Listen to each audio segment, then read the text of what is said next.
Hey, what's going on, everybody? It's good to be back online, and hope you guys were okay with the last video I posted. It was just a very quick hello, and in this video I wanted to talk about something that I think helps all of us during this time right now that we're going through, like being at home more, being, let's say. Uh, I don't know if isolated is the right word, but being at home, being more isolated, being around maybe your family, being in that close quarters with people if you share a place with your roommates, with your family, with your kids, with your wife, with your husband, with your boyfriend, with your girlfriend. Um, so this is difficult for a lot of people spending that much time together. In a lot of my videos on this channel, as I'm sure you guys all know, I talk a lot about um, me time and managing our relationships using distance. And it's harder, obviously, in times like this. But it's still very doable. Having that me time and being religious about it is where our happiness, our confidence, our self esteem, our health stems from. It's your foundation, it's your anchor, it's your guiding North Star. It's those things that are sacred to just you and yourself. Okay, so when I talk about you and yourself, I'm talking about your awareness and then the person that you are, the personality, the character, the entity that has been given a name, that has all this lifelong conditioning and genetic conditioning as well, that responds in certain ways. That's your personality. People call it your ego. That's this vehicle, this thing that's called ape. Ape responds in a certain way, gets hurt because of certain things, likes the smell of certain things, likes the taste of certain things, likes certain colors, dislikes other colors. That's all just a culmination of lifelong experiences and conditioning, right? But then there's this other thing that's aware of that personality, can be aware of it, can be more aware of it through practice, right? And that's your awareness. I don't believe it's separate entities. I believe it's just one entity that has the ability to observe itself. So I personally believe it's all layers in whatever we want to call it, this brain. And as I mentioned in my previous video, our brain is ancient and it has basic functions right at the beginning of the birth of the brain that are still there. And then it has more new, recent layers that are more towards the front. And I believe the more recent layers, the newer layers, can observe all the layers behind. And they can, those layers at the front can not only observe, but help us make better decisions. So those layers, they were created for a reason. They came about for a reason because we needed that awareness. We need that awareness to help us in our decision making. Take one example, public speaking. A lot of people get really nervous about it, and that's your basic instincts at the back. Nervous, it's the fear response. It's fear of failure, fear of being ridiculed, fear of not being socially accepted. Whatever it is, there's everyone's going to have different fears, but the the gist of all those fears will all stem back to the fear of survival. So worrying, fear that this outcome could jeopardize your survival. But it's the fear sometimes that gets in our way and jeopardizes our survival, which is why I believe we have those newer layers of awareness now that will be able to observe that fear and be able to guide, right? So a lot of the work I do with people every day when it comes to the coaching sessions or counseling sessions is this technique called counterbalancing, countering limiting thoughts and beliefs, countering negative thoughts and beliefs. So, for example, if I'm about to go do a speech, in front of a lot of people and I have all these fears, well, first of all, it's important to know what the fears are all about so that your counters will be more meaningful and effective. Right? And then I will counter the negative thoughts that I have with thoughts that actually help and serve me. I'll say that, hey, nobody really cares. When was the last time you actually cared about someone's speech? Can you remember someone's speech? We don't really care. No one really cares. I would counter that with also looking at all these amazing people that have those issues with giving speeches. People like Elon Musk, who even until today now struggle and have nerves and anxiety with giving speeches. And you can look him up and see a lot of his speeches where he's nervous and uncomfortable, but he just does it. He faces it and he goes through, pushes through. So what I wanted to talk about in this video is the importance of me time, not only during a difficult period in time like this where we're all in quarantine, but also, even more importantly, I would say in relationships. So a lot of people who I coach find this as something that they never have thought about, and it's something that helps them tremendously when they become aware of it and they start to implement it. And a good time is usually when you're coming out of a breakup, when you're learning everything, why you've been in so much pain. There's always reasons. Just as coronavirus is, I believe, nature's response to human activity just going way out of control in a toxic way, the pain that we feel from whatever it is, relationships, even physical pain, our body, our life communicates to us through pleasure and pain. It's how we are guided through this world. So when we feel pain, it's not just something to just brush aside and be oh, okay, this is pain. I just need to numb the pain, which is unfortunately, sadly, what a lot of people do through pills, through drinking, through weed, through drugs, through whatever it is, through eating, through sugar, through stress eating, comfort eating, you name it. There's a long list, and I'm not saying they're bad. All that's bad is when we go in extremes, right? Do things in extremes. So knowing that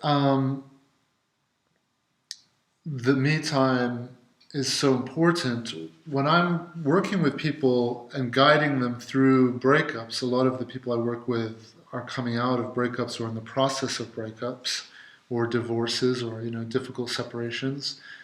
One of the things that I focus on a lot in my sessions with those people is to stress the importance of moving forward now and creating that foundation of, let's call it, your me time.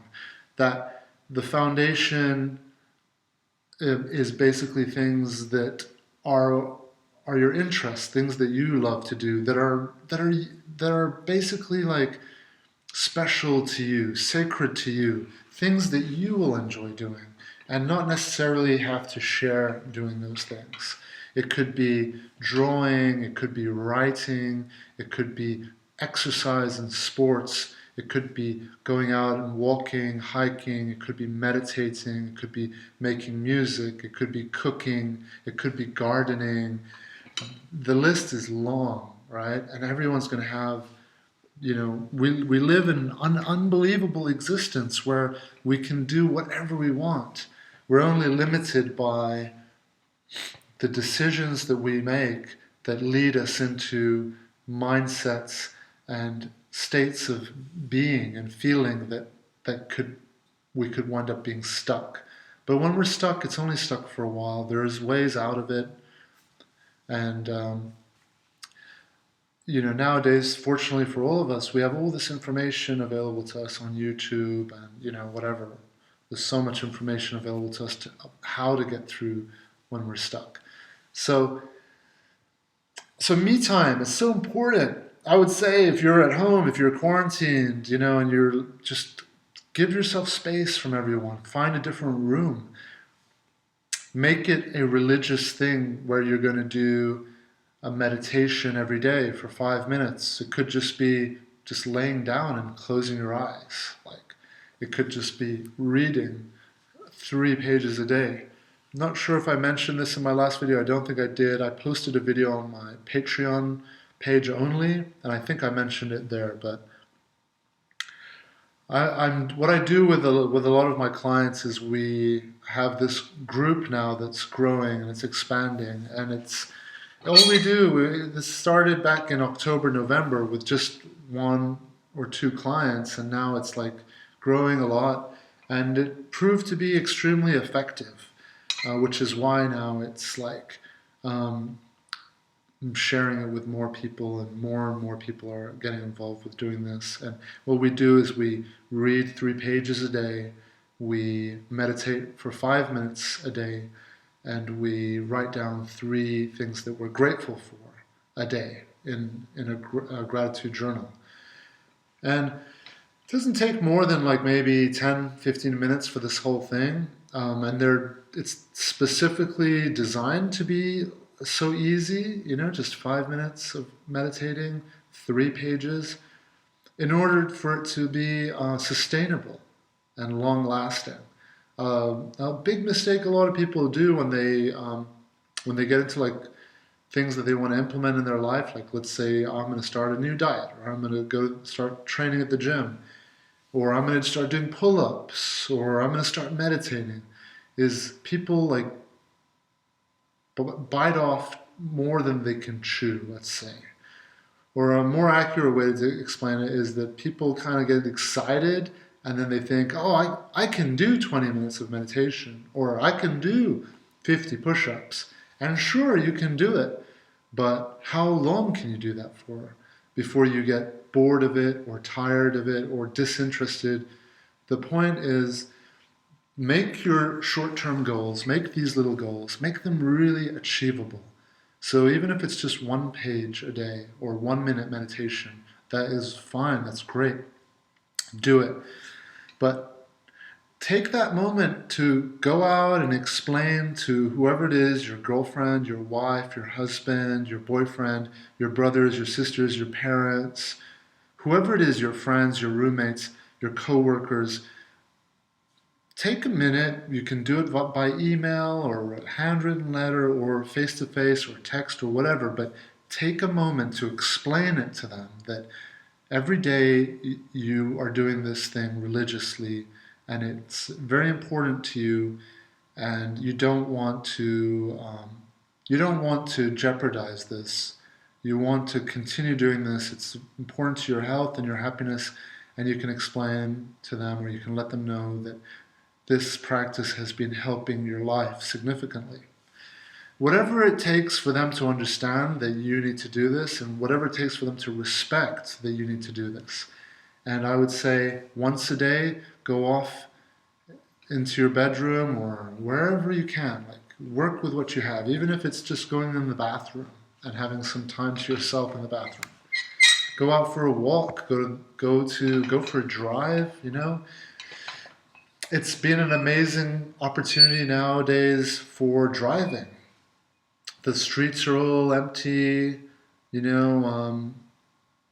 know people who live in downtown Los Angeles, and right now they're really enjoying like driving around, going to the coast because there's no traffic, there's no LA traffic. And Driving is something that I enjoy doing a lot, and a lot of people do. We love to explore. Inside all of us, instinctually, well, not all of us, but inside a lot of us, is this desire and interest to explore and to see new things. It feels good when we do that. So, me time is very important, not only for your quarantining period right now, but also, let's say the quarantine doesn't exist and you are in a relationship. How much have I talked about how important space and distance is for keeping relationships good and healthy, to keep that attraction to each other so that you miss each other and don't get bored and tired and fed up with each other, which any two people would if you're too close to each other. Anyone, if you put them in a little phone booth and, you know, over a period of time, there's going to be like frustrations and irritations going on. So the phone booth is one extreme. The other extreme is living in different countries or cities. That's also an unhealthy extreme, which is, I've made videos about long distance relationships and why they're just no good. I get a lot of, unfortunately, clients who are, experiencing that, which is what has led me to share my views on that being not a healthy thing. So the phone booth is an extreme, living in different countries is another extreme. So nature is trying to teach us something through that pain and through that, let's say, peace or pleasure, right? Because a lot of people love long distance relationships. They don't realize why they love it, because it's kind of like an ideal virtual relationship. You're not with the person and you've got your space. A lot of people love it. A lot of people don't. They also need that connection, but a lot of people do. So nature is trying to guide us towards balance. Balance is one of my personal life religions that I live by, balance. So balance basically would mean finding that medium between where you're irritating each other too much, getting on each other's nerves, fighting too much conflict, and taking your foot off the gas pedal. How do we do that? By creating distance, by saying, hey, rather than I'm going to see you every day, let's see each other on the weekends and see how that goes. If we miss each other and we want to be with each other and hang out with each other more still after seeing each other like only on weekends, good, let's extend it. Now, there's so many ways to extend it. You can talk on the phone during the week, or you can meet each other for 3 days in the week or 4 days in the week, and slowly bring that up. Just in the same way we're seeing these scientists and doctors, as they've explained with coronavirus, rather than shutting everything down, what they're doing is they're slowly turning on the light switch by allowing people out into the public. And that's exactly what you want to do with your relationship, is find a place where it works, where everything is great. It could be seeing each other just once a week, and then slowly increasing that until you find where, okay, now after 4 days of seeing each other, we are fighting, we're getting on each other's nerves, and we're losing that interest and attraction for each other. We're losing that perspective of appreciating what we have and being grateful for what we have. We're starting to take it for granted. It's basically like greed, isn't it? It's too much. So you may find that the relationship that you're in, that you're trying to work this technique on, you may find that, damn, I can only be with this person, spend one day in the week with this person. Because any more than that, it's just not working. So then the once a week thing might be good for like a friend. Well, hey, we're more like suited to be friends. Or it could be perfect for your family, like maybe I don't want to see my grandmother or my uncles or my aunts every day. Maybe once a week is like perfect. Maybe if I see them twice a week, that's too much. It's going to be different for everybody, right? But the key is to like start small and then build it up. And as you build it up, just having that awareness the whole time of like, oh, I've realized now we're fighting. Why are we fighting? Maybe it's because we're spending too much time and too much time and energy is being spent on this relationship. So ideally, we'd like to find relationships where we can spend like that every day, more and more time with each other. But it should never ever creep in or eat in to that sacred me time that you have. And for everyone, that's the foundation that I recommend, is that you start to build, is that foundation of me time, where it's things that are sacred to you. I have them. It's hard sometimes because we do want to share all of our interests with someone the people that we care a lot about, but it's not always going to be the case where that person is going to be as interested as you are in those things. And that's not a necessarily bad thing. And sometimes we do have unrealistic expectations of the people that we love and care about, and we expect them to care about the things that we're interested in as much as we are. And that's just, unfortunately, it's just not really going to be the case all the time. Yes, of course, you're going to meet people who are genuinely interested in the things that you are too. And when you meet those people, then you can slowly allow them to be more and more a part of the things that you're interested in, but always keep some things for yourself, because we all come into this world free and independent, and you can say alone, but we're born into this world independently, and we're all going to leave this world independently. So make your greatest relationship of all the one with this body that is your vehicle through this existence that we are incredibly blessed to be experiencing. In my last video, I talked about that it is a blessing to just exist and to experience all of this, but it's hard to enjoy that experience when you're living in pain, in physical pain. This is where hope is very important, because having hope is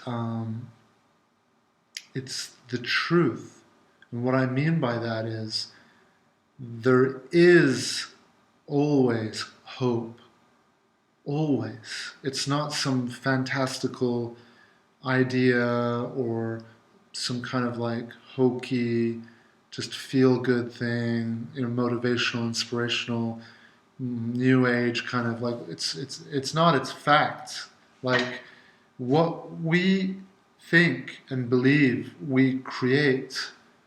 I can tell you personally, my life, every moment of the day, I can tap into this self-belief versus self-doubt. Or let's just take out the self. It's belief, like hope, versus doubt. Doubt, self-doubt, is a cancer. It's a disease, and it spreads. It can spread from person to person, and it can infect your mind, and it can influence your mind. It can suggest things that you haven't considered before. So I think it's so important who you spend time with. It's so important the environment you spend time in, because of that reason. Because hope is infectious, self-belief is infectious, and so is doubt. I advise people always to be very careful about the people in your life who create doubt in you. It could even be your parents, unfortunately. It could be your mom, your dad, your grandmother, your uncle. It could be friends. It could be friends. It could be coworkers. It could be people at the gym. But if you're ever confused over like who might be good for your life and who might not be good for your life, pay attention to how you feel after you have talked or interacted with this person. Do you feel better? Do you feel worse? Do you doubt yourself now? Do you have less confidence? Do you have more confidence? Do you feel more inspired? At the end of the day, that's the easiest, quickest, simplest way to figure out whether or not someone or something is good for your life or not. Now, if they're not, if you identify that, hey, every time I go to, let's say, my grandmom's house or my mom's house or my dad's or my uncle's or whenever I'm with my brother or my sister, I just feel terrible afterwards. Like it brings me down. Now, it doesn't mean that you have to eliminate that relationship completely. No, not at all. All it means is go back to what we were talking about earlier, which is create some space, right? Or a better way to look at it is rather than creating space between you and that person, all you're doing is increasing your attention on your life.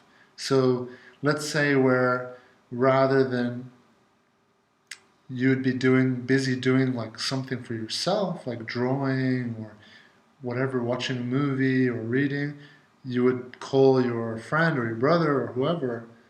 Well, maybe you're not going to do that every day now. You're going to check in with them once a week rather than 3 times a week, right?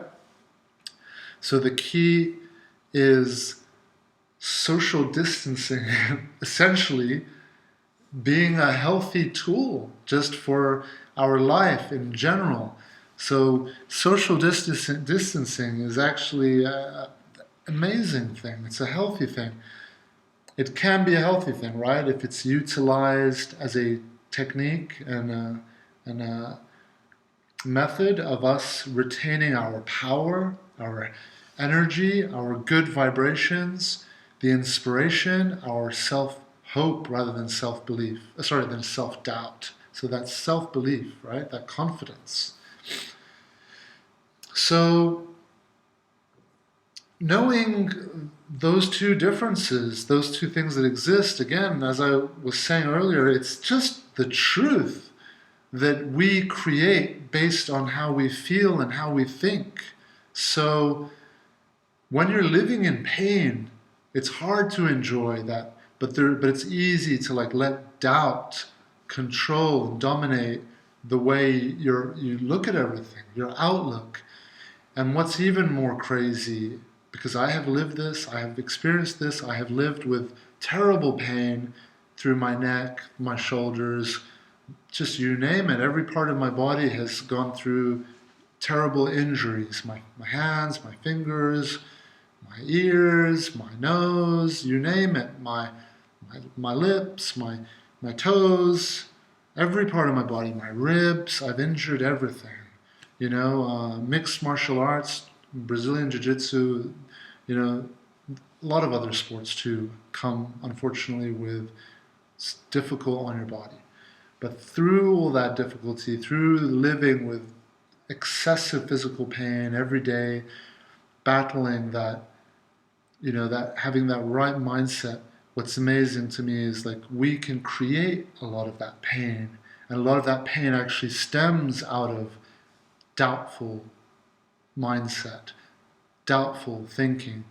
And once you realize that, damn, I'm actually creating this pain. It's not pain that I've picked up from in the gym or whatnot. Yes, you'll create an injury physically sometimes. Often that will be what sparks the injury, but then it's our fear and our response and the way we start to think about that injury that can influence how long that injury can last and whether it stays with us for a long time or if we can heal it. And in order to heal it, I have found getting in that positive mindset, that hopeful mindset, and embodying the mentality that you are healed. and it has a physical impact on you. You go from this tension, being tense, which is a fear response, it's to protect yourself. A lot of the injuries we have, the pain we feel is because of the spasms. And it's interesting how our body works, because the spasms that might happen all around, let's say, your shoulder as a result of, like, you twist your arm in the wrong way. The spasms happen to protect this area. It locks it all down so that you will not damage the area. And our body doesn't realize that that's creating more pain and suffering. So in order to, like, reduce that, it starts right here. It starts with relaxing in your mind. Meditating helps tremendously. And then feeling if you're tense or not. And if you are, then relaxing that tension. We're coming back into the correct posture. A lot of our injuries are due to bad posture. And when you can just find the correct posture you're supposed to be in and hold it there, things tend to unravel and feel better. It's a very deep topic, but I'll save that for future videos on physical injuries and such. So anyway, I'm not going to go on too much. I want to get this video uploaded, and I want to talk about other topics. But for now, I wanted to just share that, think about the importance of me time and your sacred space. It's a sacred ceremony for you to have when you spend whatever it is you're doing, like, just with yourself. Gardening, reading, meditating, going for a drive, going for a walk, going for a run, watching a movie, watching TV programs, playing video games even, whatever it is. So I hope everybody out there is doing really, really well. I'm going to go get on with the rest of my day now, and if you guys have any questions or anything, as always, post them down below, and I will do my best to respond. I'm a lot more active with the Patreon page when it comes to responding to people's questions. People on there are contributing and supporting, so I think it's fair that I prioritize my attention and my energy towards them. And as always, I want to share everything that I have learned with everybody out there, because that's the only way we're going to grow and learn. And I have learned from a lot of people. This isn't stuff that I've come up with myself. This is things that I've learned from people who've shared with me, who've helped me, who've given me advice. And I hope some of what I have mentioned today will help. And yeah, just be focused, be patient, put into practice the things that resonate with you, that you hear from here, or other videos or books that you read.